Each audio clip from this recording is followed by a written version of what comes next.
Non mais j'ai changé de caméra, enfin j'ai une nouvelle caméra, je filme plus. Avant je filmais avec mon téléphone, maintenant je ne filme plus avec mon téléphone. Sauf que je sais pas où accrocher la lumière. Tu sais, vous allez me dire, c'est mieux que rien. De toute façon, cette vidéo, honnêtement, c'est un peu un test. J'avais trop envie d'un Fantasy citron. Ça fait des années que j'en ai pas bu.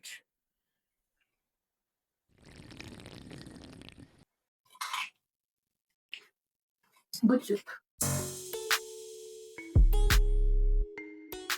Bonjour tout le monde, je suis ravie de vous retrouver dans cette nouvelle vidéo. Aujourd'hui, je vous fais un petit rattrapage sur tous les livres que j'ai lus depuis fin mars. Parce que le dernier update lecture que j'ai fait, c'était celui de février.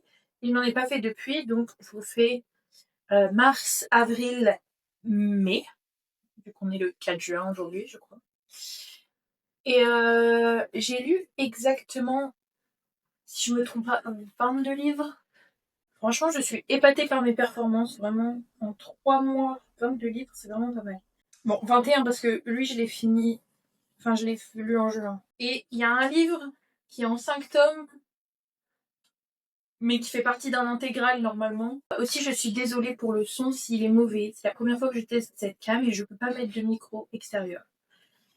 Voilà. J'espère que le son restera correct quand même. Donc, le premier livre que j'ai lu en mars, c'est donc le tome 3 de la saga Charcot et Annabelle de Tillier. Deuil de miel, que j'ai noté 6,5 sur 10, qui revient à 3,25 sur 5. Franchement, c'était sympa. J'avoue que j'en garde pas non plus un souvenir fou. C'est celui que j'ai le moins aimé des 3 que j'ai lus, les 4 que j'ai lus de Franck Tillier. J'ai trouvé surtout l'évolution du personnage un peu... peut-être un peu trop tiré par les cheveux. Même si d'habitude j'aime bien ça, les trucs un peu genre mindfuck et tout.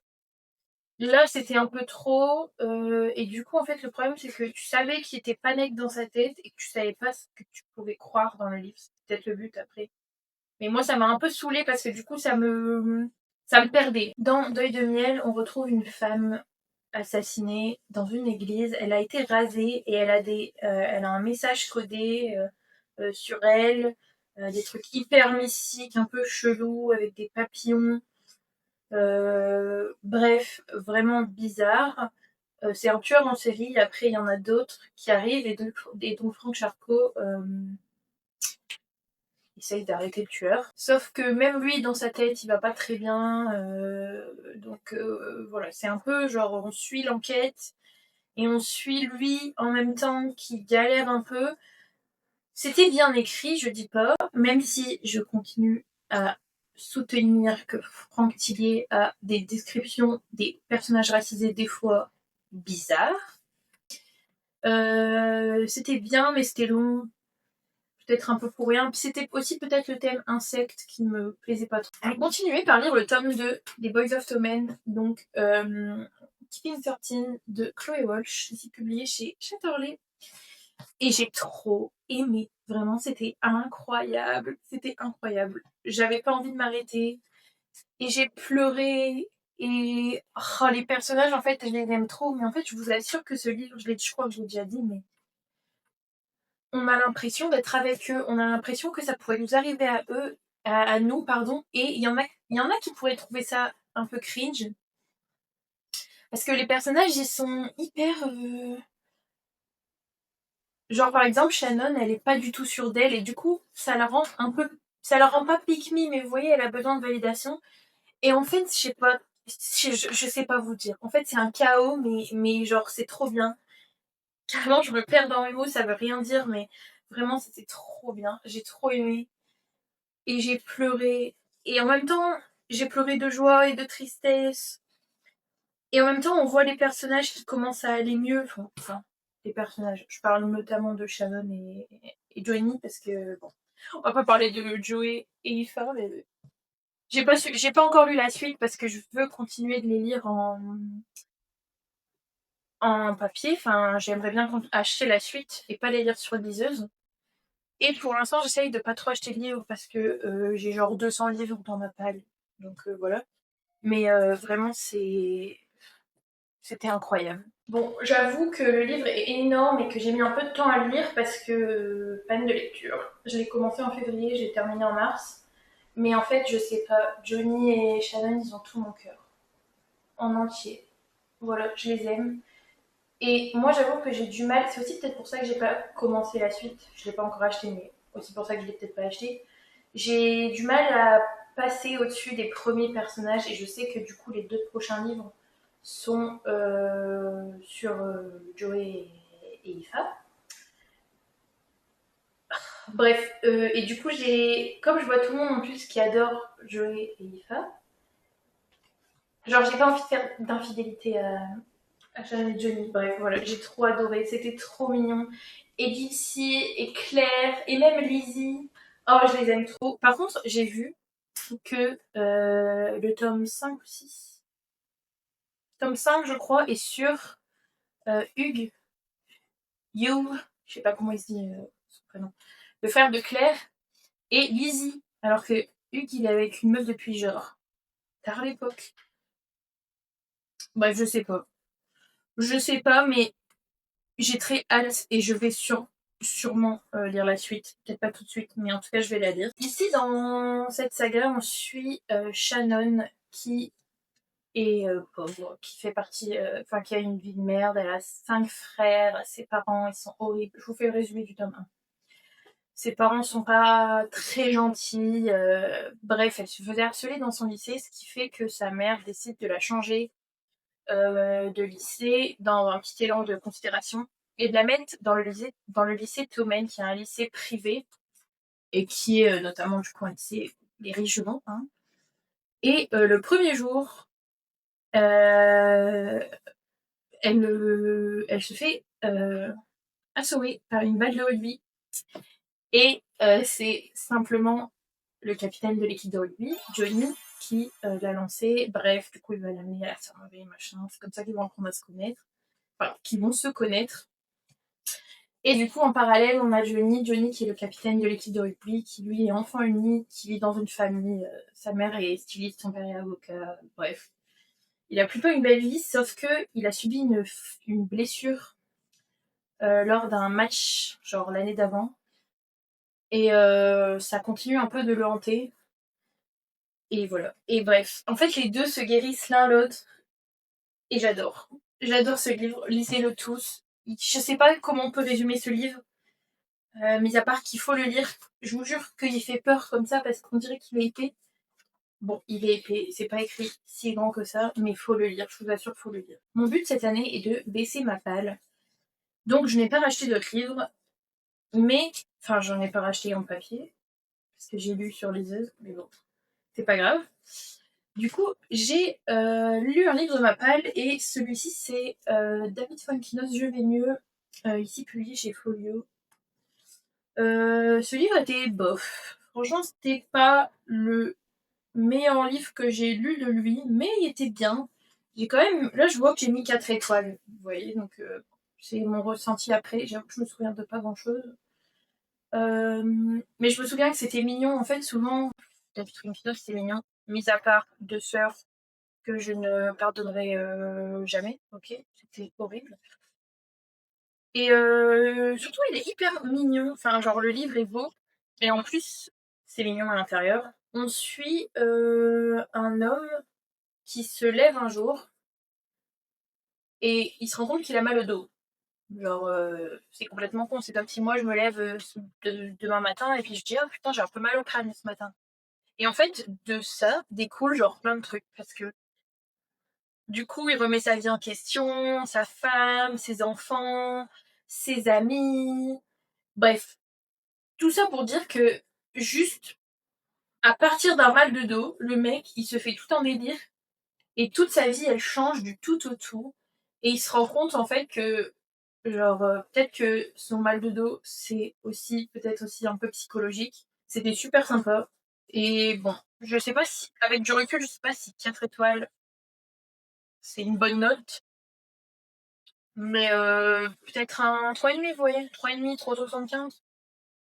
Bon, donc, on peut lui laisser son 4 étoiles. Disons qu'il l'a mérité. Voilà, c'était sympa. Donc, par la suite, encore une fois, dans un but de virer des livres Mappal, j'ai lu le tome 1 et le tome 2 de Troublemaker. Enfin, j'ai relu le tome 1 pour lire le tome 2. Le tome 1, je l'avais lu il y a peut-être 1 ou 2 ans, avant que le tome 2 sorte.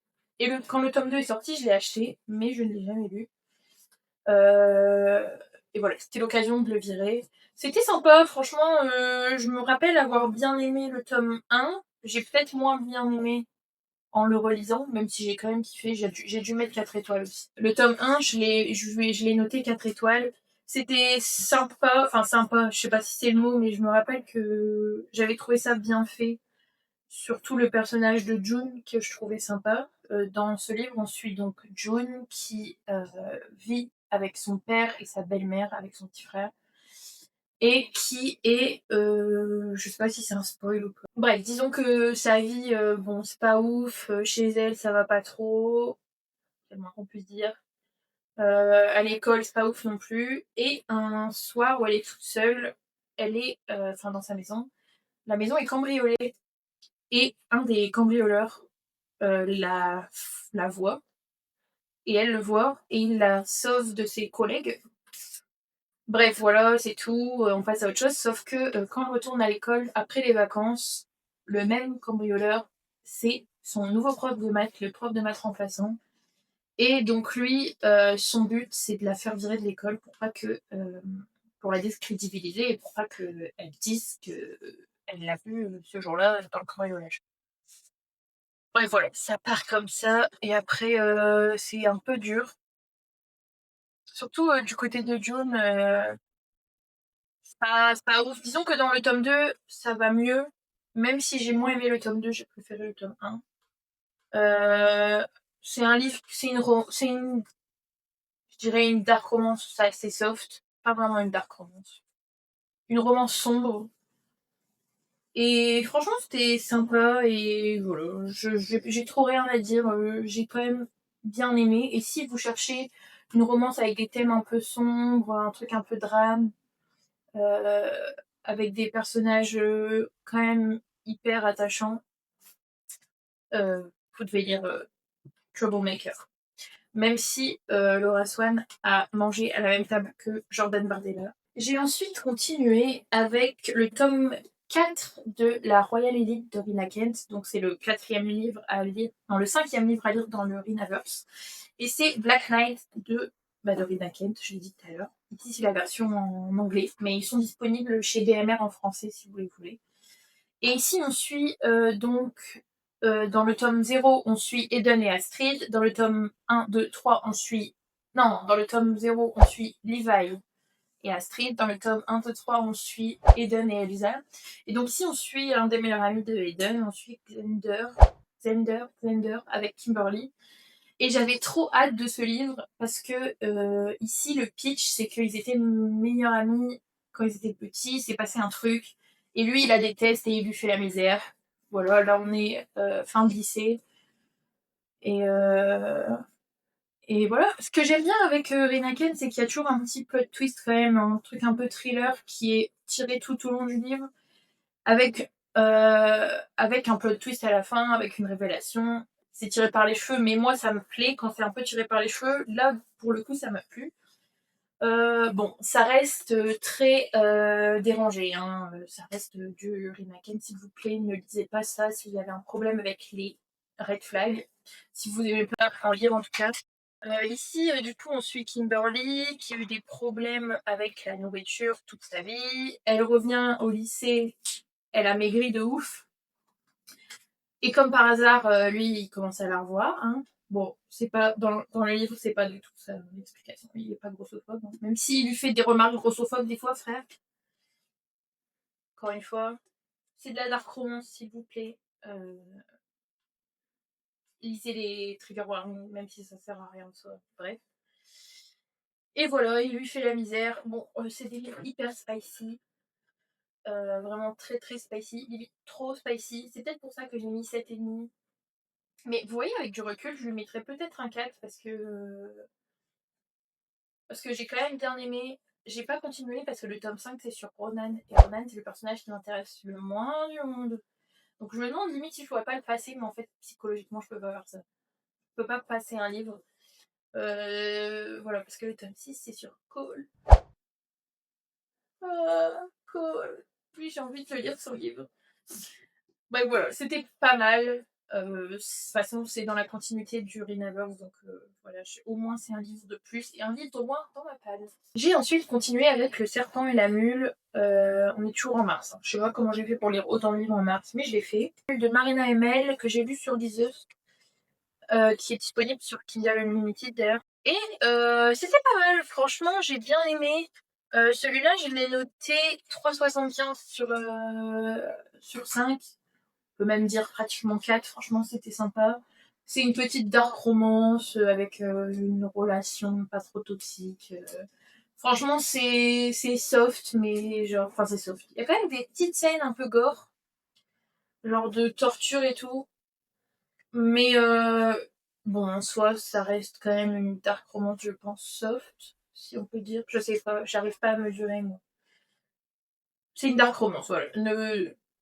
Ne m'écoutez pas. Et donc ici on suit Camila qui vit dans une favela au Brésil, qui est dirigée par une mafia, hein, par un gang. Par un gang. Comment ils appellent ça? Ah, par un cartel, voilà. Et donc Camila, son objectif c'est de devenir journaliste et de partir l'année qui va suivre aux États-Unis pour pouvoir quitter le cartel et surtout la favela et faire virer, enfin prendre sa famille et qu'il les bouge de là parce que c'est ça qui a coûté la vie à son père. C'est vraiment la guerre à l'intérieur. Sauf que le problème, c'est que son frère fait partie du cartel. Il s'attire un problème et pour régler ce problème, sa famille, euh, elle décide de rendre un service au cartel et elle décide de faire la mule. C'est-à-dire qu'elle va transporter de la drogue d'un pays à un autre. Super idée, franchement super idée. Voilà, moi c'est le côté, je vais devoir prendre des laxatifs pour chier les boules de cocaïne. Ça m'a un peu dégoûtée, je vous avoue. Mais bon, je me suis pas arrêtée à ça, et heureusement, parce que c'était sympa. Notre protagoniste masculin, c'est donc, comment il s'appelle? Ah, Pedro, et c'est le chef de ce cartel. Et elle pense innocemment qu'une fois qu'elle aura fait qu'elle aura remboursé la dette de son frère, elle pourra partir, sauf qu'une fois que t'es dans un cartel, t'en sors pas. Ouais, voilà, c'est ça le début de l'histoire. Franchement, c'était pas mal. Encore une fois, ceux qui aiment bien les dark romances un peu mafia et tout, je vous le recommande, c'était sympa. Toujours en mars, j'ai enchaîné, et tout ça, je vous prépare d'ailleurs un vlog. Le problème, c'est que j'ai pas fini de le tourner parce que j'ai enchaîné avec le tome 1 et le tome 2 de Cotard, un palais d'épines et de roses et un palais de colère et de brume. C'est des relectures, je les avais déjà lus et je les ai adorés, enfin, je les ai re-adorés. Ils sont toujours aussi bien que quand je les ai lus il y a 2 ans. Et mon but, c'était de relire cela pour pouvoir lire le 3, 3,5, 4. Ça m'a foutu dans une panne de lecture, je vous avoue. J'ai fini le 2. J'étais en PLS parce qu'en fait, c'est des gros livres. Et moi, la fantasy, la romantasy, les trucs avec du world building et tout, j'ai besoin de. J'ai besoin que mon cerveau respire. Voilà. Et j'ai enchaîné avec les deux, je les ai lus super rapidement en plus. Et ça m'a foutu dedans. Du coup, j'ai pas continué avec le 3. Enfin, j'ai pas continué. J'ai lu un chapitre du 3 et bam, panne de lecture. J'ai tellement aimé, mais je vous jure, j'adore. Et j'ai vu une vidéo qui m'a fait rire. Du coup, j'ai vu qu'il y a une fille après le tome 1, après la fin du tome 1, sans avoir lu le 2, elle s'est fait tatouer quelque chose en rapport avec Ameline. Misty à la peau. Vraiment, genre, poor thing. Bref. Dans ce tome 1, on suit Fer, qui est la cadette de 3 sœurs. Elle a 2 grandes sœurs. Et un père qui a tout perdu, qui était un marchand. C'est une réécriture de La Belle et la Bête. Donc, on le ressent pas trop, mais disons que, voilà, vous voyez un peu le genre. Son père, c'est un ancien marchand. Il a tout perdu parce qu'il a tout placé son argent dans un bateau qui s'est échoué en mer. Et elle vit avec donc son père infirme et ses 2 sœurs dans une chaumière, un petit village de merde. c'est la galère, il neige, il y a personne qui peut bouffer, elle doit sortir, parce qu'en fait ses sœurs elles sont un peu genre, c'est un peu des predators, genre un peu des ingrates, elles sont en mode bah elle voit encore genre un peu la vie qu'elles avaient avant, et faire toute la responsabilité sur ses épaules de nourrir sa famille, donc elle sort pour chasser, et un jour elle sort du coup pour chasser, sauf qu'elle tue un faé. Voilà, elle c'est humaine. Elle tue un faé et il y a le grand méchant loup qui vient sonner à sa porte et qui lui dit pour rembourser ta dette, pour avoir tué un fée, tu vas venir vivre avec moi à la cour du printemps. Voilà. Et ce grand méchant loup, c'est Tameline. Bon, ne faites rien tatouer sur Tameline, s'il vous plaît. Lisez le tome 2 avant. Franchement, j'adore. Enfin, en fait, je peux même pas vous le dire parce que je veux pas vous spoil. Je veux que vous découvrez ça. Que vous découvrez ça en le lisant, mais ça, c'est la suite. En fait, il y en a plein qui disent que le 1 est moins bien, mais en fait, c'est pas vrai, parce que le 1, genre toutes les épreuves à la fin et tout sous la montagne, c'est trop génial. Vraiment, c'est trop génial. Et même dans le 2, on découvre plein d'autres personnages, on découvre encore des royaumes différents et tout. Et surtout, la fin, elle donne envie de lire le 3. Voilà, donc je pense que je vais bientôt m'atteler à la lecture du 3, du 3,5 et du 4. Donc les 3 premiers tomes sont basés sur Fer, et le dernier tome est basé sur Nesta. Nesta qui est la grande sœur de Fer, voilà. Que pour l'instant on n'arrive pas trop à aimer, surtout dans le tome 1. Bon, dans le tome 2, on apprend un petit peu plus à la connaître, on se rend compte qu'elle est un petit peu plus aigrie que méchant. Mais bref, voilà. Je suis trop contente de découvrir cette saga, même si je la découvre après tout le monde. Euh, j'ai envie de faire les choses dans l'ordre, et du coup j'aimerais bien lire parce qu'en fait je voulais commencer Throne of Glass. C'est quoi en français? Le trône de fer. Non, le trône de verre. Le trône de fer, c'est Game of Thrones. Bref, et du coup, pour lire Throne of Glass, ils disent qu'il faut euh, d'abord lire la saga d'Akotar, parce que en fait tout est un petit peu relié, vous voyez. Voilà. Donc, j'ai lu ces 2 tomes-là. Après Akotar 2, j'ai fait une pause de pratiquement un mois. Et donc, le 21 avril, j'ai lu Dora Bruder de Patrick Modiano. Encore une fois, dans le but de vider ma palle, et parce que le livre est littéralement fait 144 pages. Je suis Patrick Modiano qui lit un jour dans le journal une description d'une fille qui a disparu, qui s'appelle Dora Bruder. Et du coup, il essaye de retracer un peu son parcours, où est-ce qu'elle était. On apprend comment elle était en enfant. Enfin bref, voilà. Et on essaye de découvrir. Enfin, il essaye de découvrir où est-ce qu'elle est, où est-ce qu'elle a disparu. Voilà. Et c'était hyper sympa. Sympa, encore une fois, je sais pas si c'est le mot, mais ça se lit hyper facilement. Pendant la guerre, voilà, c'est pas non plus, c'est pas non plus le livre du siècle. J'avoue que c'est quand même hyper bien écrit, et c'est quand même touchant parce que on replonge un peu dans les temps de la Seconde Guerre mondiale, où il parle de Dora Bruder, mais il parle aussi d'autres personnes, il parle des Juifs, forcément, il parle de sa vie à lui, il parle de son père. Et en fait, c'était un peu plongé dans un quotidien. Après, un peu l'impression d'y être. En plus, il y a beaucoup de choses visuelles. Il parle beaucoup de noms de rues, de dates, d'événements. Et en fait, c'est hyper facile de vérifier en fait sur Internet. En plus, je me suis rendu compte que quand je suis à Paris, je suis pas du tout de Paris.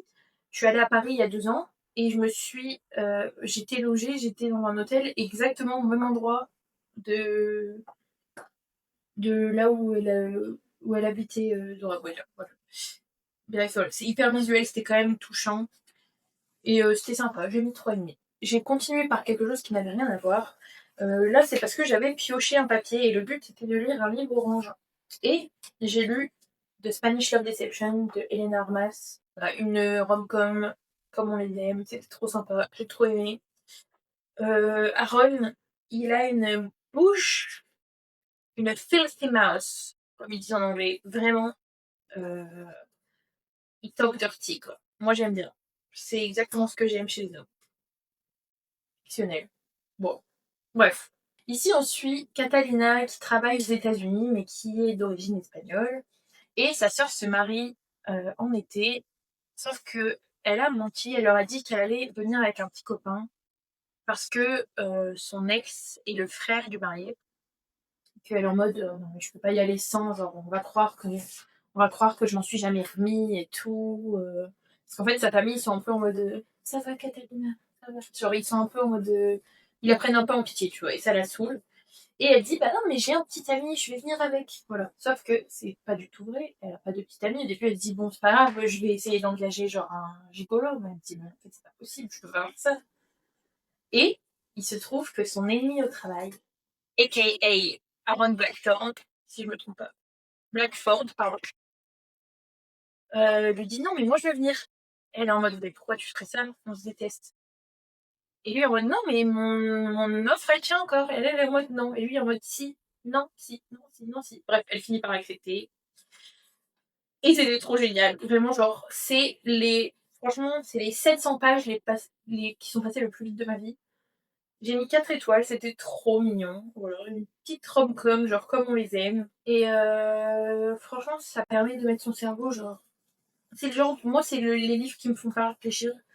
C'est les livres qui me remettent dans la lecture quand je sais que j'ai une petite panne de lecture ou que justement j'ai pas envie de lire un truc trop compliqué. Je lis une rom-com, je lis une romance contemporaine. Et là, tout va toujours mieux. Et d'ailleurs, à l'occasion de la sortie de la série, faudrait qu'on en parle, les filles, vraiment, genre, je suis obsesse. Ça et Heated Rivalry, ça m'a retourné le cerveau, je vous jure. Bref, du coup, j'ai relu le tome 1 de Day of Campus, The Deal. Bah, je l'aime toujours autant, hein. Franchement, je l'aime toujours autant. Je l'ai relu avant de regarder la série, et honnêtement, la série n'a pas trop de rapport, je trouve. Et j'ai trop aimé quand même. Genre, limite, j'ai préféré parce que je me suis dit, en fait, j'ai 2 œuvres géniales, mais pas les mêmes. Vous voyez ce que je veux dire? C'est comme lire 2 livres différents.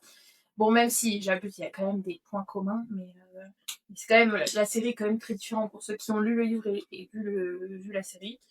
On suit Anna Wells, qui est une élève en...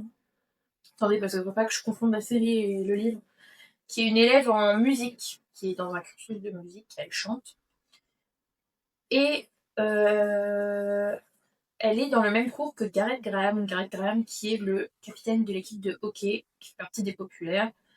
Ils sont dans le même cours de philosophie et lui échoue au test. Sauf que pour rester dans l'équipe, il faut qu'il ait une bonne note au rattrapage. Elle, c'est une des seules de sa classe à avoir eu une bonne note et va essayer de la convaincre qu'elle soit son tuteur. Et elle finit par accepter, mais seulement parce qu'ils font un deal, ils passent un accord. Elle craque sur un joueur de foot que lui connaît parce qu'il fait partie des populaires.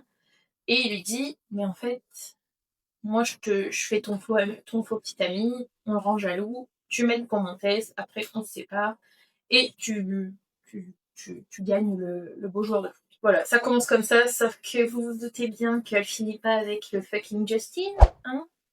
Oh non, je les aime. En fait, c'est le found family aussi là-dedans qui est incroyable. Et Gareth Graham, je continuerai toute ma vie à dire que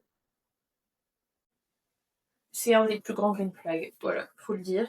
Et aussi, encore une preuve que les Friends to Lovers, c'est incroyable. Parce que franchement, ils sont amis bien avant d'être ensemble.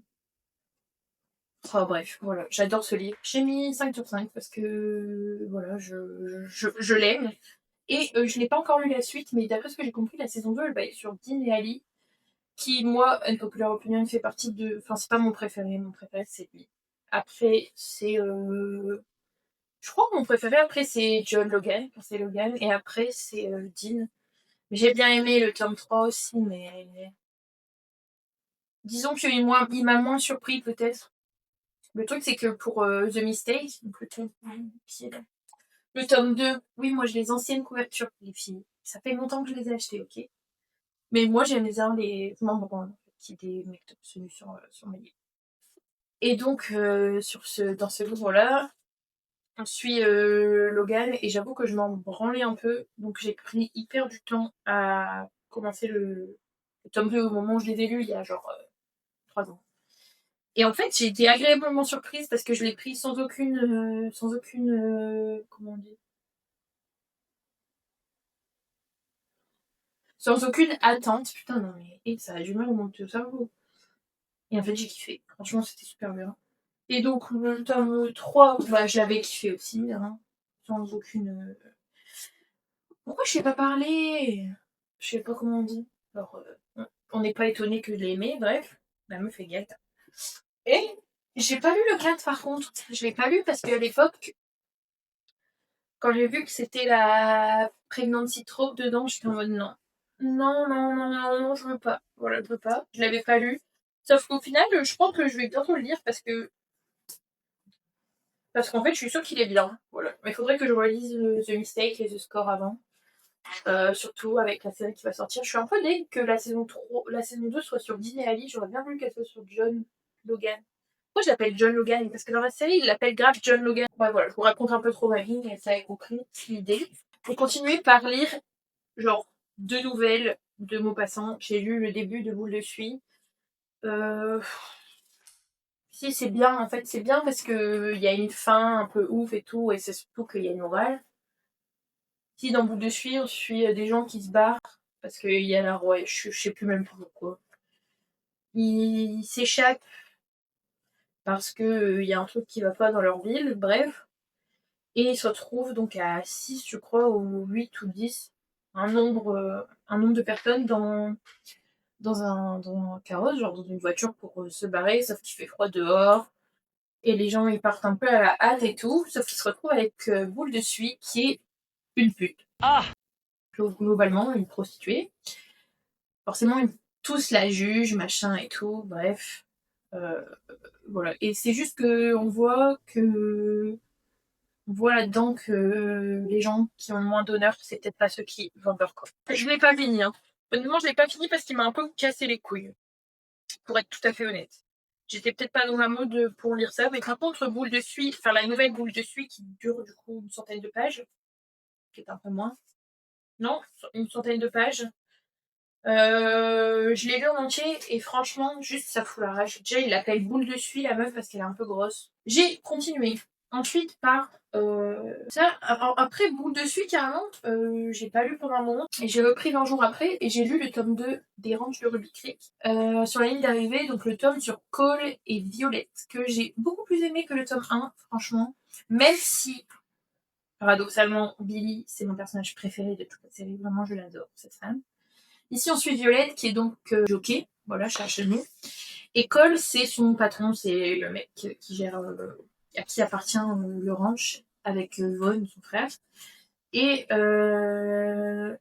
Violette et Cole ont un petit passé. Ils se sont parlé sur Internet, sauf qu'ils se parlent plus du tout. Et lui, il doit venir au ranch pour régler quelques problèmes. Et lui, mais vraiment, genre, lui, c'est l'aigri originel, vous voyez, genre, le mec, le mec, il est aigri, quoi. Genre, mais vraiment, mais tout le livre, il est aigri, hein. C'est-à-dire que, à un moment, ça me cassait un petit peu les couilles, même pour vous dire. Même si il fait quand même des efforts, parce que il est aigri, mais en fait, il a surtout des traumas, quoi. Bref, voilà. Et il y a le Force Proximity, et le Found Family aussi dans cette saga est vraiment trop bien. Et j'ai pas continué avec la suite encore, mais j'aime bien distiller un peu. Vous voyez, moi, je suis pas. Il y en a. Je regarde des vidéos des fois de meufs, elles disent genre des sagas à la suite comme ça, je sais pas comment. Genre, moi, ça me fait trop de. Ça me fait dégueuler, après, j'en peux plus. Et je finis par tomber en panne de lecture. Mais celui-là, vraiment, j'ai trop aimé les personnages. Ils sont trop touchants. Mais même Cole, même s'il est énervant un peu, genre dans son aigritude, parce que il est aigri, mais des fois, il est presque un peu méchant, quoi.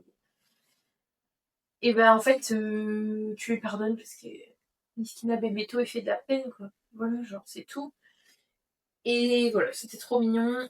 Et je l'ai noté 4,25 sur 5. Franchement, c'était hyper bien. C'était beaucoup plus addictif et beaucoup plus rythmé, je trouve, que le tome 1. Même si le tome 1, je l'avais apprécié, hein, franchement, c'était mignon. La relation entre Billy et Vaughn, c'était hyper mignon. Mais voilà, j'ai préféré le tome 2, même si c'est hyper bizarre, mais je crois que je préfère le couple du tome 1, même si j'ai préféré le tome 2. Ouais, je sais pas si ça donne. Si ça fait du sens. Mais en tout cas, c'est le cas, genre Billy. La relation entre Cole et Billy, elle est trop mignonne. Trop mignonne. Pardon. Parce qu'en fait, du coup, dans le tome 2, Billy et Vaughn vont se marier ou sont mariés, je sais plus. Non, vont se marier, je crois. Et du coup, Billy devient un peu la sœur de Cole, enfin sa belle-sœur en tout cas. Et Billy, c'est vraiment un personnage haut en couleur, quoi. Enfin, la meuf, elle dit ce qu'elle pense quand elle le pense. Elle est hyper cash. Lui, il est aigri, quoi. Et elle se. Mais surtout, en fait, le truc qui fait aussi que ça se passe bien entre eux, c'est que Billy, elle prend pas personnellement tout ce que Cole peut dire et peut faire, qui paraît un peu genre froid et méchant d'extérieur. Bref, voilà. Le but, c'est pas de parler de la relation entre Billy et Cole, le but, c'est de parler de la relation entre Violette et Cole, qui est aussi trop bien. Et surtout, l'épilogue, j'ai trop kiffé parce que on s'introduit un peu au frère de Violette, qui fait partie. Donc, les frères de Violette font partie de la saga Chestnut Springs, je crois que ça s'appelle, avec Flawless, Heartless, je sais plus c'est quoi tous les noms qui finissent par les. Voilà, j'ai trop hâte aussi de. Parce que de base, j'avais commencé cette saga parce qu'il faut la lire avant de lire les Chestnut Springs. Moi, j'avais lu ça pour me dire, ah, j'ai envie de lire les Chestnut Springs. Plus récemment, j'ai lu le livre. Moi, en fait, je vous jure, j'ai fini, mais je le lisais, j'étais en mode, c'est quoi cette merde? Merde, que j'ai quand même noté, genre, 6,5, je crois. J'ai noté 2,5 sur 5. C'était vraiment pas ouf. Mais comme je l'ai terminé, le problème c'est que si je termine un livre, ça peut pas être un une étoile. Parce que si c'est un une étoile, je le termine simplement pas. Oui. Là, j'ai quand même noté 2,5. Et ce livre, c'est Priest, le tome 1 de la saga Priest, de Syrah Simone. En fait, je sais pas à quoi je m'attendais en même temps. Genre, on suit un prêtre. Et c'est une dark romance. Spicy, qui plus est. Franchement, c'était un peu n'importe quoi. C'était un peu n'importe nawak. En gros, lui, il est devenu prêtre après que sa sœur se soit suicidée à cause d'un prêtre. Genre, enfin, sa sœur, elle s'est suicidée parce qu'elle était attouchée par un mec d'église. Vraiment, c'est horrible. Je sais même pas si j'ai le droit de dire ça sur YouTube, mais je m'en prends de toute façon, il y a personne qui regarde mes vidéos. Et du coup, lui, il est en mode, bon, vas-y, c'est ma vocation et tout, je deviens prêtre. Il devient prêtre, et un jour, il y a une meuf qui vient se confesser, alors qu'il y a personne qui vient jamais se confesser. Elle vient se confesser, elle vient lui raconter, genre, ouais, moi j'étais spiritismeuse et tout. Bref, elle lui raconte sa vie, et lui en mode, elle est excitante, voilà.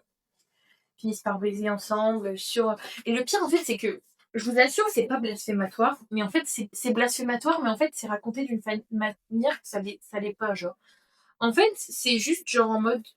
Le livre a le mérite d'un peu, genre, banaliser les relations sexuelles, disons, dans la religion. Genre, ils sont en mode du sexe et de l'amour, tu vois. Mais bon, est-ce que pour prouver que du sexe c'est de l'amour, tu dois baiser sur l'autel de l'église avec d'huile bénite, genre? Je sais pas. Franchement, je sais pas. Je l'ai fini quand même, hein. Mais c'était un non. Bon, voilà. Est-ce que je lirai le tome 2? Je l'ai. Est-ce que je lirai le tome 3? Je l'ai aussi. Peut-être un. Voilà. C'est pas dans mes plans bientôt. Et ensuite, non mais attendez, parce que j'ai enchaîné avec les 5 livres qui m'ont retourné le cerveau. En fait, ces livres, ils sont addictifs, mais je vous jure que j'ai jamais vu ça de ma vie. Ces livres-là, c'est les 5 livres de la Mindfuck Series de Estiapi. J'ai appris d'ailleurs qu'elle était décédée cette date, ça m'a fait mal au cœur. Voilà. Du coup, je ne sais pas si ça va être traduit un jour. Pour le coup, celle-ci est simplement disponible en VO. Et c'était, mais je vous jure, c'était incroyable. Les mots me manquent. Donc, dans le tome 1 qui s'appelle The Risk, on suit Lana, qui est une tueuse en série. Simplement, elle fait sa petite revanche et tout. Et, un peu par hasard, en tout cas pas dans un but d'infiltrer le FBI, commence à dater un mec du FBI, surtout le profiler qui enquête sur son. Qui enquête sur elle, sur ses meurtres à elle. Et en fait, déjà, je viens de commencer Esprit criminel. Et là, ça se passe à Quantico, du coup, genre en Virginie, comme dans Esprit criminel. Du coup, je voyais trop, genre, j'avais trop la vision, vous voyez. Du coup, j'étais trop dedans.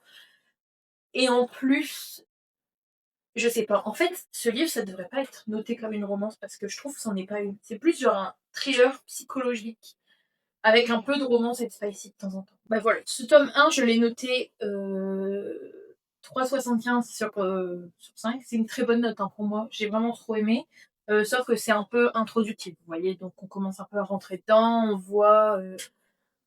On commence à savoir un peu comment elle tue les personnes. On sait pas trop encore pourquoi, mais on se doute parce que voilà, elle raconte un peu sa vie, on apprend des choses et tout.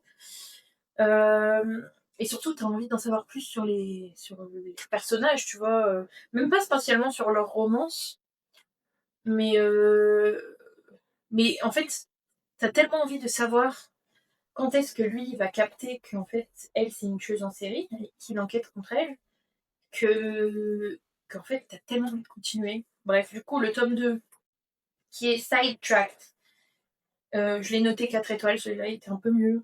Il était beaucoup mieux. Enfin, je sais pas beaucoup mieux, mais en tout cas, c'était trop bien. C'est 5 tomes qui sont hyper courts. Hein. Vraiment, genre, ça se lit en 2-3 heures. C'est plié, vous voyez.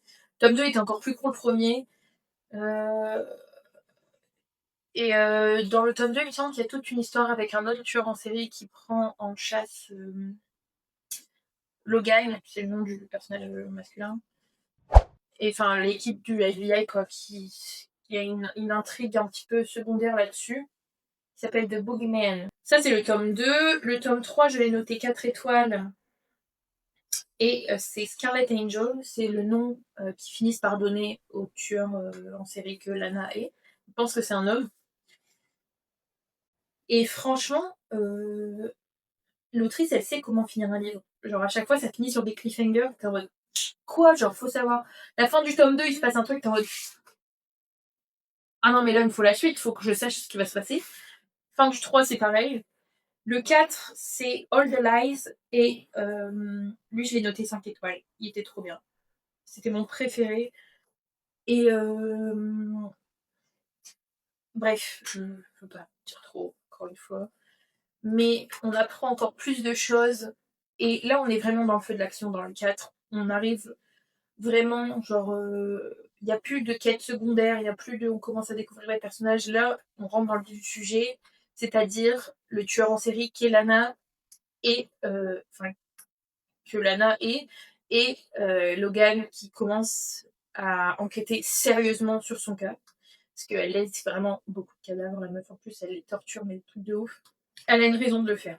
Je vous assure que, comme ça on dirait, mais c'est pas du tout une psychopathe. Et du coup, le tome 5 qui est Painted All Red, et bah, ça finit en grande apothéose. J'ai mis 5 étoiles. Je pense que la saga, elle aurait genre 4,5, 4,75. En tout, genre vraiment, c'était trop bien, c'est trop addictif. Et c'est hyper différent parce que justement, on suit vraiment l'enquête en même temps que. En fait, limite, on découvre un peu les mêmes choses, les choses en même temps que Logan. Et ce qui est arrivé, genre. Enfin, on apprend du coup pourquoi Lana fait ça. On apprend un peu le passé des personnages. Le seul truc, c'est qu'on n'en sait pas trop en vrai sur la vie de Logan. Mais peut-être parce que sa vie, elle est un peu. Genre.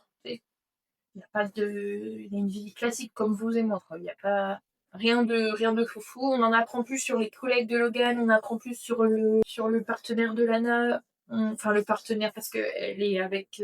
Elle tue les gens avec l'aide de quelqu'un. Et on en apprend plus surtout sur un peu la base de ce. Sur l'événement principal de ce pourquoi Lana doit se venger aujourd'hui. Ouais. Ouais, voilà, c'était incroyable. Et même si pour ceux qui ont peur, d'ailleurs, de le lire en anglais, c'est hyper accessible, je vous assure. Genre, des fois, j'ai du mal à me concentrer à lire en anglais parce que je lis beaucoup plus lentement en anglais. Forcément, c'est pas ma langue maternelle. Là, c'est vraiment hyper, genre, facile, c'est hyper accessible. Je pense que c'est le livre en anglais que j'ai lu et qui était le plus accessible. Par exemple, j'ai essayé de commencer Nocticadia, là, il y a pas longtemps, de Kirill Eric, et j'avoue que je l'ai arrêté en fait parce que ça me demande trop de temps à le lire. Et, et en fait, j'ai l'impression d'être lente de ouf. Voilà. Et je pense qu'en plus, Nocticadia va bientôt être traduit. Ça m'étonnerait pas. Donc voilà. Et ceci conclut mon bilan de lecture de mars, avril, mai. Voilà. Franchement, je suis trop fière de moi. Pourtant, j'ai eu des pannes de lecture entre deux, hein. J'ai quand même lu 22, 21 livres, 17 si on compte la Mindfuck Series pour un livre. Il y en a 5 dedans.